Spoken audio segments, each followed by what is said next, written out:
নমস্কার নমস্কার বন্ধুরা, অ্যাডভান্সড এগ্রিকালচারে আপনাদেরকে স্বাগতম। এঁচোড় চাষে লাখ টাকা এর নতুন একটা প্রতিবেদন আপনাদেরকে সাদর আমন্ত্রণ জানাই। ভগবান শ্রীকৃষ্ণের কৃপায় আমি ভালো আছি, আশা করি আপনারা ভালো আছেন।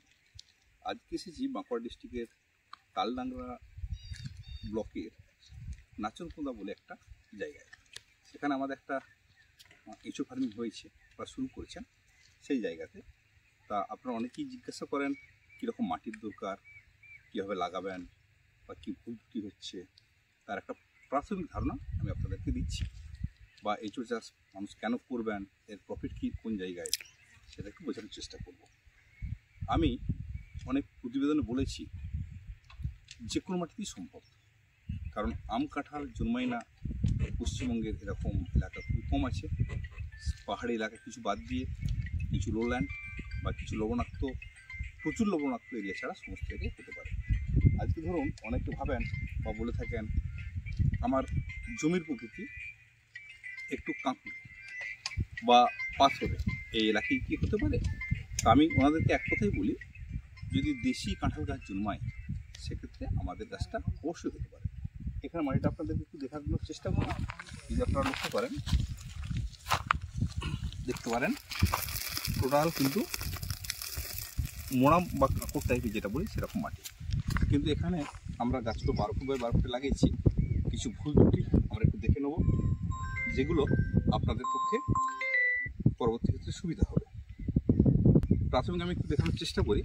ধরুন এখানে আমার কিছু প্ল্যান্ট লাগানো আছে, কিন্তু তা ভদ্রলোক একটু মালচিং পেপার দিয়েছেন, তো আছে মালচিং হিসেবে কাজ করছে। এই প্লাস্টিকটা যদি আমার গাছে লেগে থাকে সেই জায়গাটা কিন্তু গরম হয়ে যাবে। আর এই মালচিংয়ের অংশটা মিনিমাম আপনাকে 6 ইঞ্চি গ্যাপ রাখতে হবে, যাতে ভেতরে বাতাসটা বেরিয়ে আসে। আর কিছু কিছু পয়েন্ট আপনাদের একটু বোঝানোর চেষ্টা করি। বেশ কিছু গাছ আমরা লক্ষ্য করছি। ধরুন এই গাছটা যদি আমরা দেখি,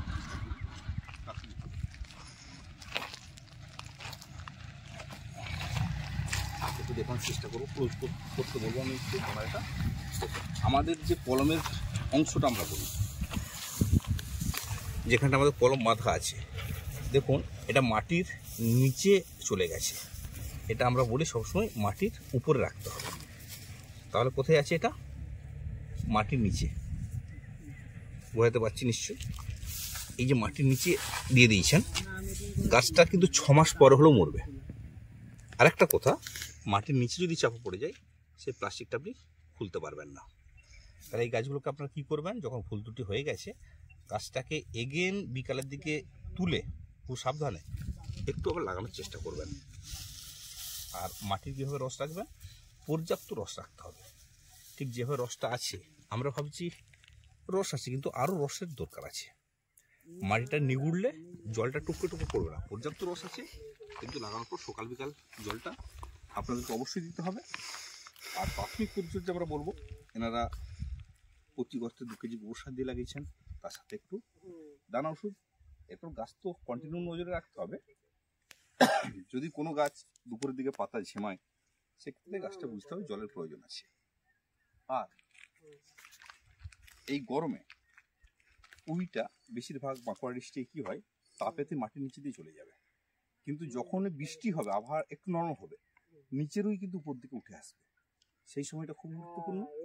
অবশ্যই উইয়ের নিয়ন্ত্রণের জন্য আপনার পাইরিফস একটু গুলে গড়াতে গড়াতে ঢালতে থাকবেন। আর যিনি বাগানটা করেছেন প্রাথমিকভাবে ওনার একটু আমরা পরিচয়টা করে নেবো। দাদা নমস্কার। নমস্কার। আপনার পরিচয়টা যদি একটু দিতেন। আমার নাম মৃত্যুঞ্জয় মজুমদার, আর জায়গাটা তুমি বলেই দিয়েছেন। আপনার বাড়ি কোথায়? আমার দেশের বাড়ি যদি বলতে চান হালিশহর। আমি থাকি যাদবপুরে, মানে নিবাস, নিজের নিবাস। আর এখন আমি বিষ্ণুপুরে কার্যসূত্রে বসছি। আচ্ছা আচ্ছা। হঠাৎ অন্যান্য কাজের সাথে যুক্ত, আপনারা বুঝতেই পারছি, হঠাৎ এই ফার্মিংয়ে আসলেন কেন? একটু ফার্মিং বা ড্রাগন ফার্মিং আসতে চাইলেন কেন?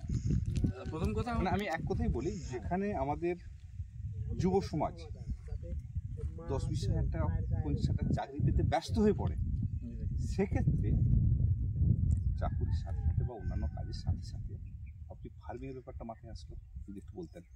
হ্যাঁ, প্রথম কথা এটা বলি যে আমার পড়াশোনাটাই এগ্রিকালচার নিয়ে। তো আমার যেহেতু বিদ্যাটাও এখানে, বুদ্ধিটাও এখানেই কাজে লাগাই। প্রথমে এটা একটা, আর দ্বিতীয়ত হচ্ছে কার্যসূত্রে আমি যেখানে আছি সেটাও এগ্রিকালচার বেস। আচ্ছা।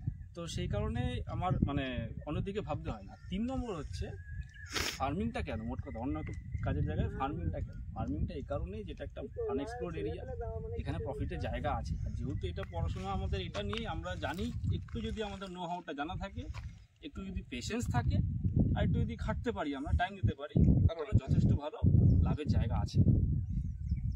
আচ্ছা, আপনি যে আমাদের গাছটা নিয়ে আসলেন বা আনতে গিয়েছিলেন এই এঁচড়ের চারাগুলো, পশ্চিমবঙ্গে তো বহু জায়গা আছে এবং 20-50 টাকা গাছ পাওয়া যায়। আমাদের কাছে 125 টাকা দাম।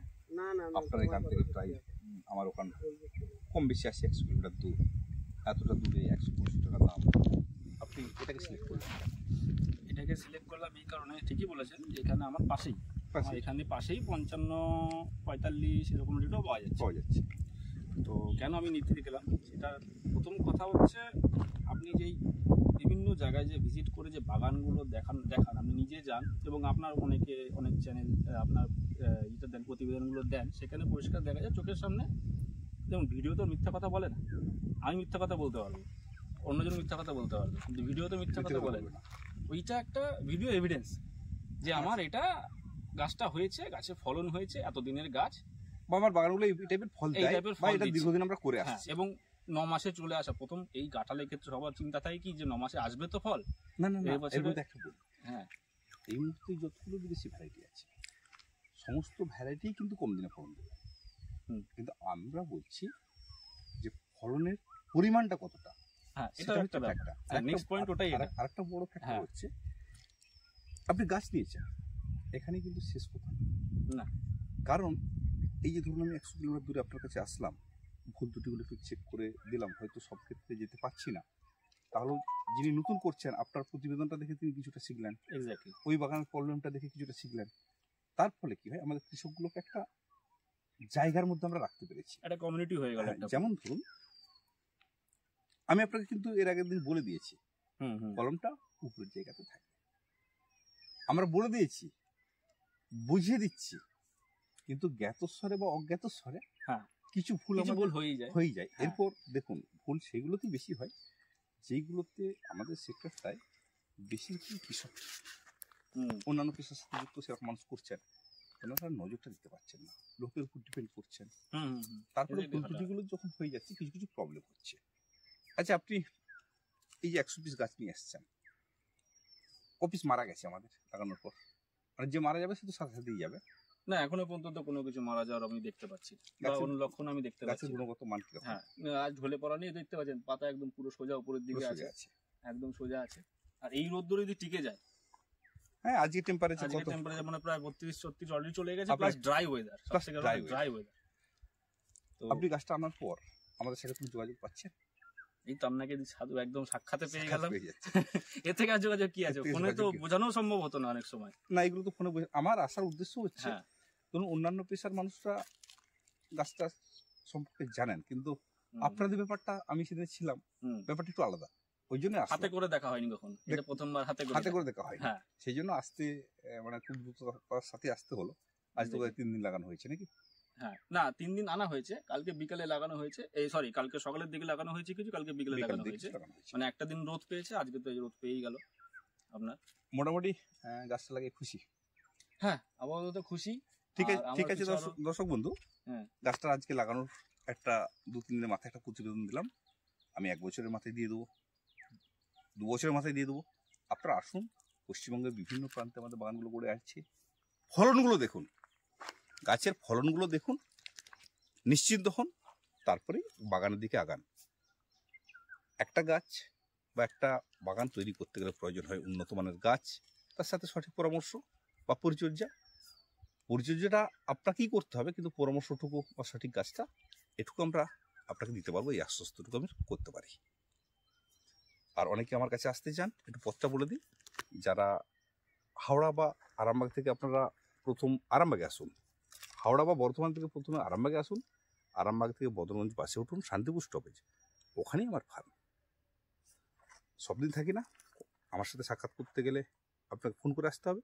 ফার্ম সবসময় খোলা, প্রতিদিন খোলা, আপনারা আসুন, সাক্ষাৎ করতে হবে। দেখা হচ্ছে পরবর্তী কোনো প্রতিবেদনে, ততক্ষণ পর্যন্ত ভালো থাকবেন। নমস্কার দাদা, নমস্কার। নমস্কার।